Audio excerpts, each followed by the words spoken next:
ഇപ്രാവശ്യത്തെ ഓണം വന്നതും പോയതും ഒന്നും അറിഞ്ഞില്ല കേട്ടോ. അപ്പോൾ നമ്മൾ പോത്തീസിന് ഒരു സാരി എടുക്കാൻ വന്നേക്കണേണ്. ഞങ്ങൾ എവിടെ പരിപാടി അവതരിപ്പിച്ചാൽ ഇതാണല്ലോ ദൈവമേ അവസ്ഥ. പിന്നെ അവിടെ ഇരുന്ന് മടക്കേണ്ട അവസ്ഥ വന്നു സാരി. അതിനുശേഷം ഞങ്ങൾ ഈ ഒരു സാരിക്കും കൂടി ബ്ലൗസ് എടുക്കാൻ നോക്കി, പക്ഷേ പറ്റിയില്ല, കിട്ടിയില്ല. അതിനുശേഷം ഞങ്ങളൊരു പേസ്റ്റിലായിരുന്നു ഞങ്ങളുടെ കളർ തീം. അപ്പോൾ പേസ്റ്റിൽ സാരി എടുക്കാനാണ് പോയത്. പേസ്റ്റിലും എല്ലാ സാരിയും ഞങ്ങൾക്ക് ഇഷ്ടപ്പെട്ടു കേട്ടോ. അവിടുത്തെ നല്ല രസമുണ്ടായിരുന്നു. പിന്നെ ഇതിൽ ഏത് ഏറ്റവും ബെറ്റർ എന്നോർത്ത് അതും നോക്കിക്കൊണ്ടിരിക്കണമായിരുന്നു.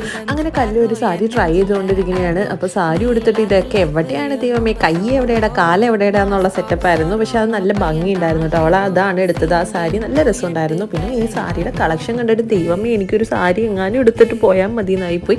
പിന്നെ ഞാൻ എടുക്കാമല്ലോ എന്ന് ഓർത്ത് അവിടെ വെച്ചു. പിന്നെ എനിക്ക് ഈ ഒരു സാരി ഇഷ്ടപ്പെട്ടിട്ട് അമ്മയ്ക്ക് എടുക്കാൻ അടിപൊളിയായിട്ടുള്ള സാരിയാണ്. പിന്നെ ഈ ബ്ലാക്ക് സാരി എൻ്റെ പൊന്നു സാറി, അതിൻ്റെ വേറൊരു കളർ കോമ്പിനേഷനാണ്. ഇത് എനിക്ക് ഭയങ്കരമായിട്ട് ഇഷ്ടപ്പെട്ടു. അങ്ങനെ സാരി കിട്ടിയ സന്തോഷത്തിനും ദുപ്പട്ട കിട്ടാത്ത സങ്കടത്തിലും ഞങ്ങൾ തിരിച്ച് വീട്ടിൽ പോകണേണ്. ഇടയ്ക്ക് പള്ളിയിലും കൂടി കയറിയിട്ടാണ് പോയത്. അപ്പോൾ ഇത്രയൊരു ചെറ്റപ്പേക്ക് സി യു.